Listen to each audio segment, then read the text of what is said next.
Welcome to Networking Working, the podcast where real business stories meet meaningful connections. Brought to you by Business Matching UK, the UK's first business matching membership service with a business opportunity guarantee. Whether you're building something new, scaling something established, or just exploring smarter ways to move your business forward, you are in the right place. Welcome back to Networking Working. In this episode, we're diving into what business matching actually means. Welcome back, Paul. Hiya. BMUK, full title, Business Matching UK. Can you explain the idea of matching in the BMUK model? Certainly, there's three parts to it. The first thing that people want is resource and help. So we match them with that resource. I'll give you a live example. One of our Northeast members, about 3-4 months ago, came onto the members' WhatsApp group and asked the question, does anyone know a company that does a full DBS check? My first thought was, have we got one? The answer was no. Within 3 minutes, I timed it, within 3 minutes, 2 of the members had gone to people they know, got their permission, got their email, and put them on the WhatsApp. The lady in question contacted them both and got the solution to the problem within 10 minutes. Now, that to me is a resource where members are matching and helping each other.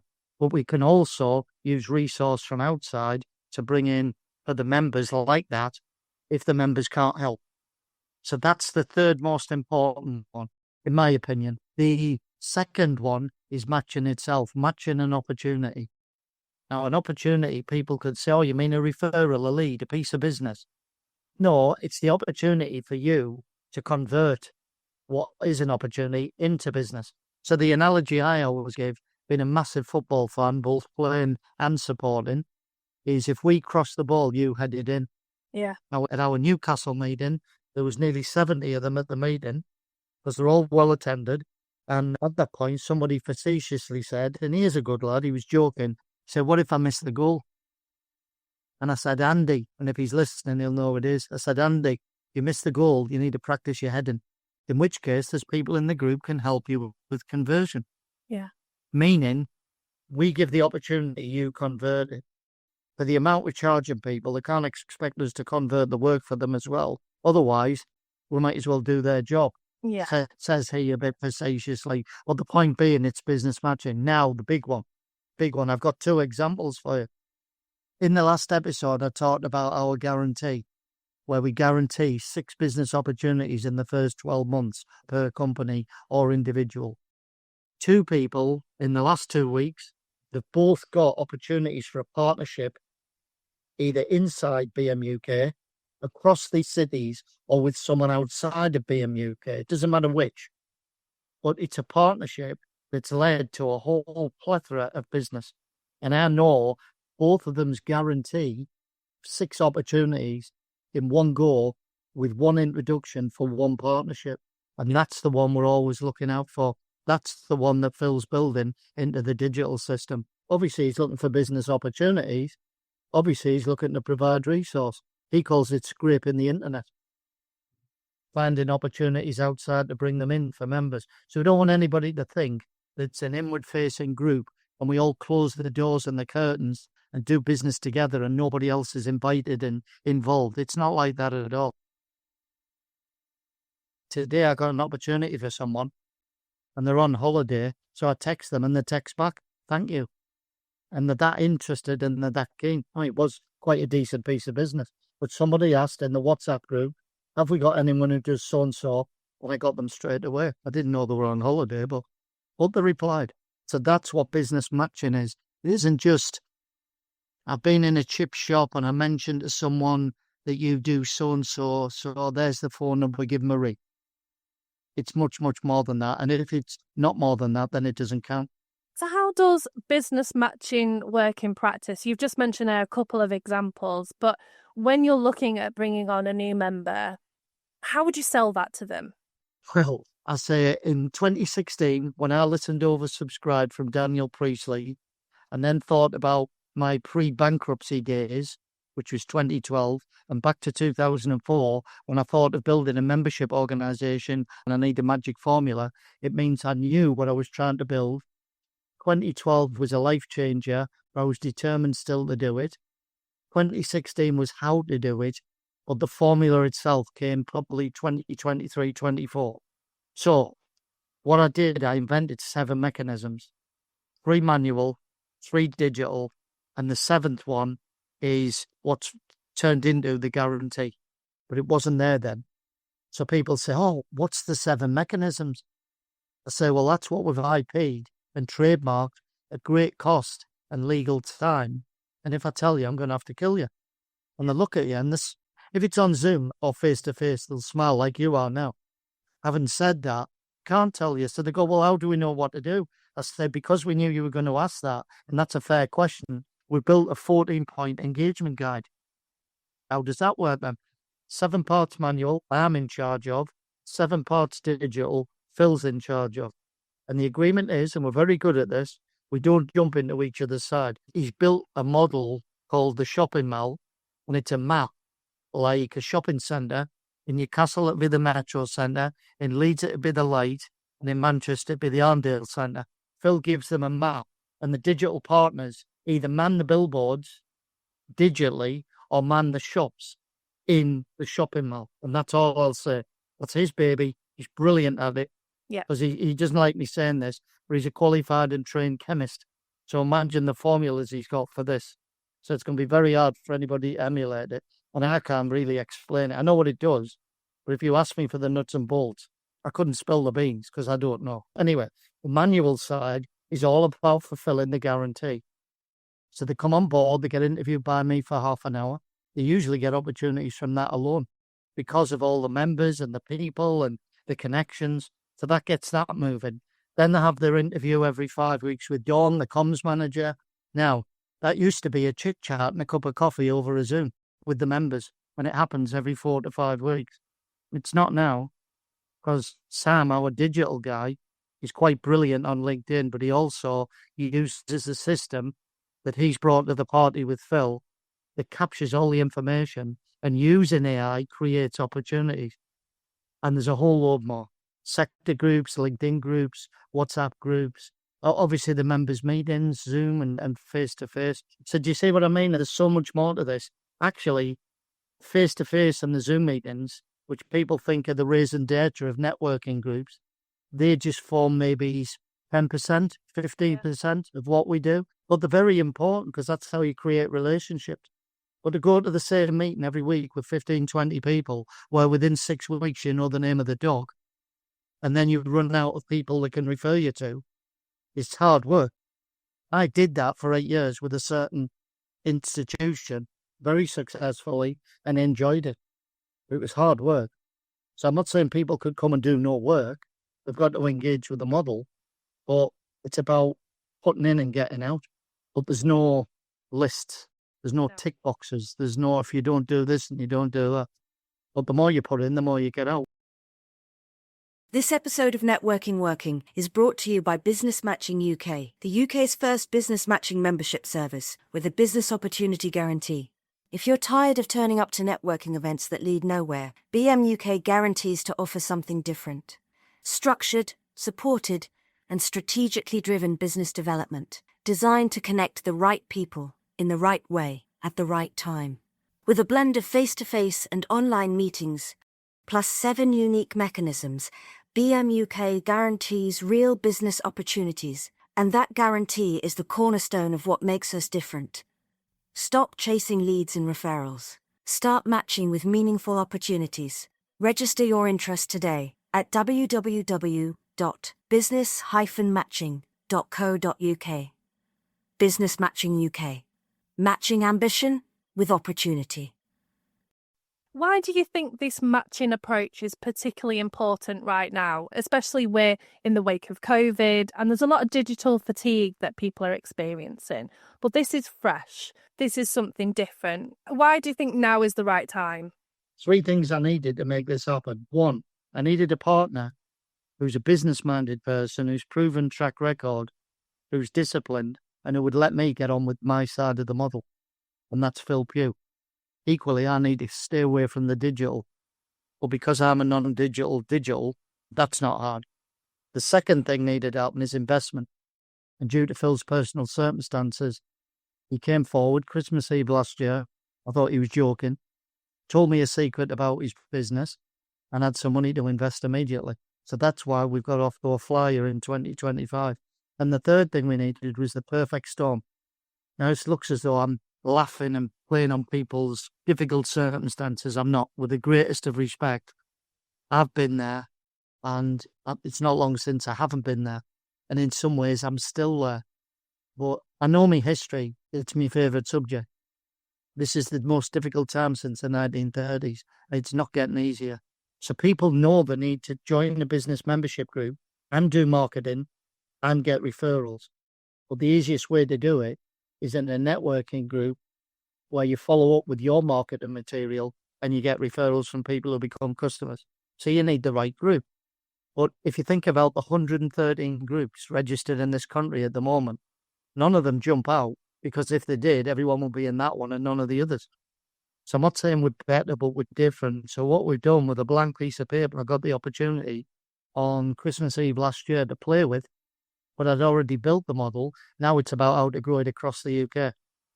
So we're going to go, the plan on a piece of paper, because we've built 80% of the franchise already, but we're keeping Leeds, Manchester and the North East as ours to control it and make sure it's done properly.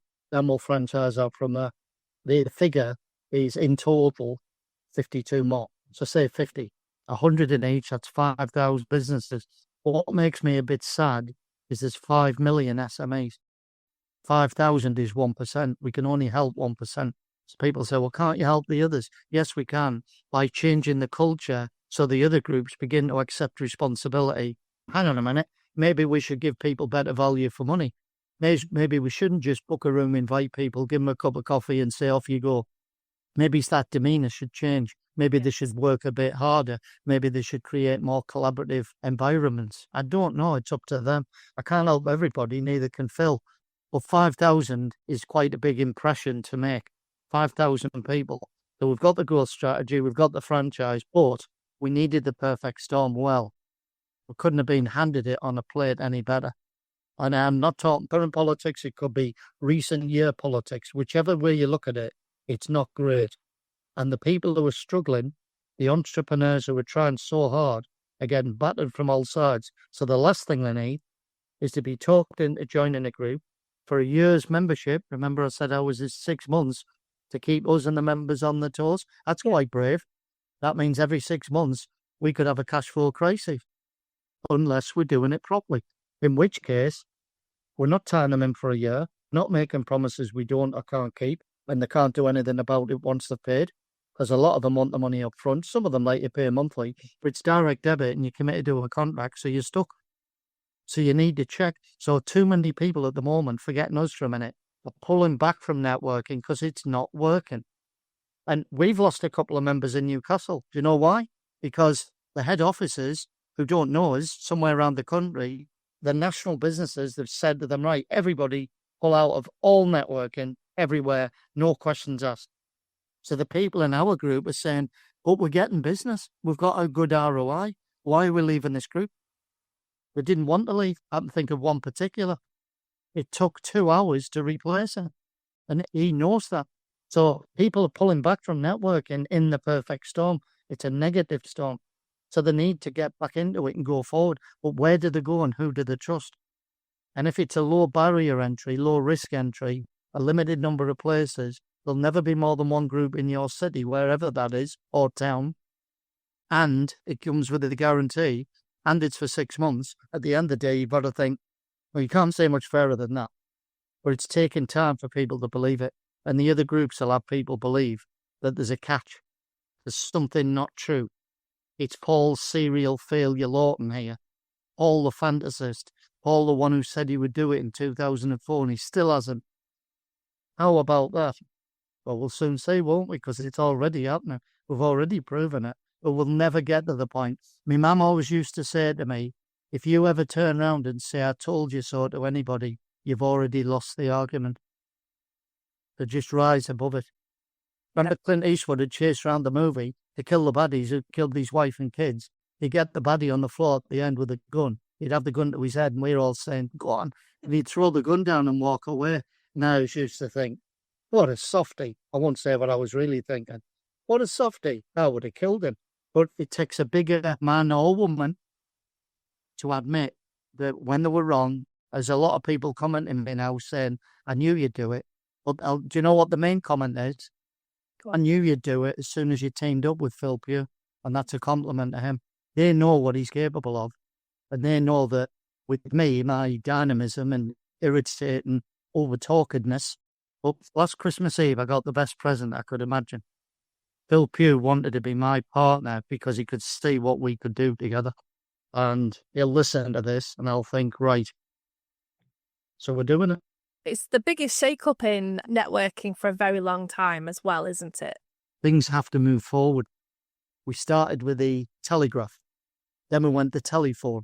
Then we went to radio. Then we went to the telly. Now we've got the computer. Things need to develop over time. And the model you're talking about that came about 40 years ago has been fantastic because I spent 8 years in it. Fantastic. But you've got to move with the times. And what people really want is a return on investment they can measure. And some people say, oh, make a note of how much business you make. We don't ask that. People say, why not? It's none of our business. Somebody might make £1,000 from BMUK in a year and be thrilled. Somebody might make $1 million and think, well, that's not very good. Everybody's different. We're not there to make sure they get the work and to count the pennies and grab the glory. We're there to make sure they get the opportunity to get the work. They can't convert the work. Remember the analogy? We'll cross the ball, you head it in. If you miss the goal, practice your heading. So that's what we're trying to do, to give people a fighting chance when they'll get a return on investment. So we feel the towns we're going to and the cities, I've already got more than 50 people registered in the UK in cities we haven't even decided to go to. There's one poor lady at the top of Scotland's going to do the HR, and she's the only one out of the 100 in the group. And she thinks it's funny. She said, well, I'm ready, aren't I? I said, yes, you are, because her friend in Manchester told her about it. So that's why I'm saying if people want to register their interest, they can. We'll get to the point where towns and cities are filling up on the day that they launch. They'll be pre-filled, like Oasis, Coldplay, Taylor Swift. They're full and the tickets are gone. And do you know how they sell the tickets? Do you know how they do that with the tickets? They use Daniel Priestley's oversubscribed method, which is exactly what we've got. Yeah. So people really need to go and listen. Oversubscribed by Daniel Priestley. I know it sounds as though he's my mate. I mean, he's asked me to keep in touch.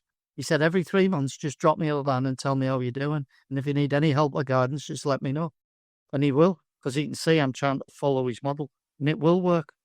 Because if people dither about, places are gone. But we're very honourable about it. The two accountants who joined Manchester, they actually know each other and they go drinking together. They'll be at the pub together tonight, but they work in different firms and they're different size. They said, well, could we not come in and collaborate together? I said, yes. So they've joined. A young lady joined in Leeds, recruitment. We've already got one. But she's so specialist and the other one's general and likes to work with other recruitment companies. She told me in her interview, so I said, well, would you mind if so-and-so came and applied to join because they specialise in so-and-so? He said, no, we could work together. So there's another two. But it's hard work. If you just hire them all in, as we say up here, you'll end up in a mess and you'll end up with conflict. And by the way, I've asked 2 people to leave because they got the members list and they tried to sell. And I warned them twice and they didn't listen. And they've gone. So we won't put up with it. People say, well, in tough times, people, what do they really want from business matching? I say, well, the first thing they want is some help. And the second thing they want is a return on investment. So they know they're not always playing catch up. Because we've all done marketing where you spend the money and then you have to wait to make the money back. It seems to take an age to get to break even with what you've spent.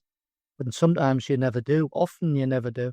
Wouldn't it be nice if you did something and you got your ROI straight away? And if you don't get it, you guaranteed it. Well, we don't give them money back. We give them 3 months free.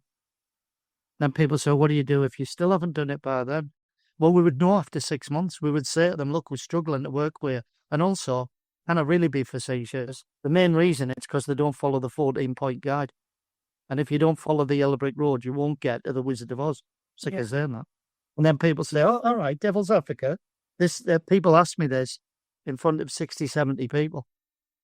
And they think it catches me out, but it doesn't, because I wear my heart on my sleeve anyway. And they say, so we get 6 business opportunities recorded in year 1, yeah, and that's it, yeah. And if we don't, we get 3 months free until we get them, yeah. What happens if we don't get them after 15 months?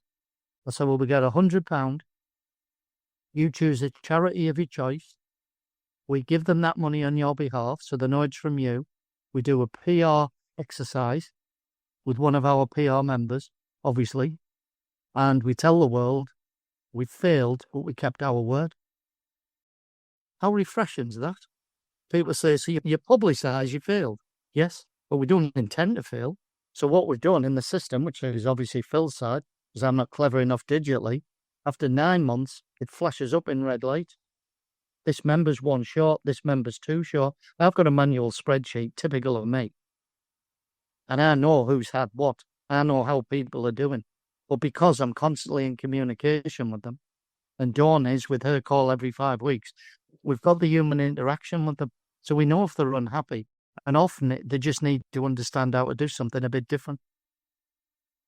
It's a digital group in a big process factory with soon 5,000 members. There's somebody wandering around all the time between the machinery, putting their arm around you and saying, what have you got? What are you doing? Why don't you do this? What about that? So it's like a machine, but with human touch. So Dawn and I are the human touch. So is Andrea. So is Emily. So there's quite a few of us, and they're all human. But Phil's the process man and the systems man. And if it wasn't for him, we couldn't expand this. Because I like to think I'm well connected, enthusiastic and organised. But I can't get 5,000 people 6 guaranteed business opportunities a year. It's 30,000. One word that's just sprung to mind as you were explaining that to me, Paul, was responsibility. And that really shines through, that BMUK as an entity takes responsibility for its members and its members' performance. And that, I think, is what's missing in wider business development. Well, there's 113 of us, so the other 112. However, one thing to make clear, we don't expect members to join, pull up a deck chair, light a cigar, sit back and say, feed me. They've got to work at this with us. So we're not some sort of waiter service or waitress service. We're not that at all. We are facilitators of true collaboration. Back to me, Royal Engineers bit about building a bridge. I mean, it took 30 of us. We could do it in an hour. In silence, which the Americans couldn't do. So we practiced. But we need all 30 of us. Because a tank has to go across it after an hour. They're timing us. Yeah. So how do you build a bridge on your own? That takes 30 people an hour together. You can't. So that's where I learned. Obviously, I played football all my life as well. So I know it's a team sport and it's a team effort. But I'm not frightened to be in the dressing room and be the captain and call them out if they're not pulling the weight. Hence the 2 people I asked to leave, which I really found uncomfortable. Doesn't come naturally to me. But they were messing with our model. And I thought, no. And there was other members seeing this. And I thought, this will start a pattern. So you've got to lay the law down and be fair. But I hope I never have to do that again, because it wasn't pleasant. Well, thank you very much for your time again today, Paul. As always, extremely interesting talking to you about BMUK. We've got some exciting episodes coming up. Next, we're going to be looking at the core values behind BMUK, so make sure that you join us next time. If today's episode gave you fresh insight, a practical takeaway, or simply something to think about, hit follow, leave us a rating or review, and share the episode with someone else navigating the same landscape. Networking Working is powered by Business Matching UK, a movement changing the way businesses connect, collaborate, and grow. If you're ready to take a more strategic, supported approach to your business development, one that's built on strategy, not chance, then BMUK is what you didn't know you needed. Visit www.business-matching.co.uk to explore more and register your interest. The information in this podcast is for general guidance and entertainment purposes only. The Networking Working podcast shares ideas and experiences to inspire and inform, and we believe they can be valuable, but they may only reflect part of your own business journey. We always recommend seeking independent advice and using your own judgment to decide what's right for your business. We encourage you to do your own research before making any decisions. The opinions in this episode are our own and those of our guests, and we do our best to ensure the content is accurate and relevant at the time of recording. If you have any questions or would like to continue the conversation, you can reach us at info@business-matching.co.uk. Thank you for listening.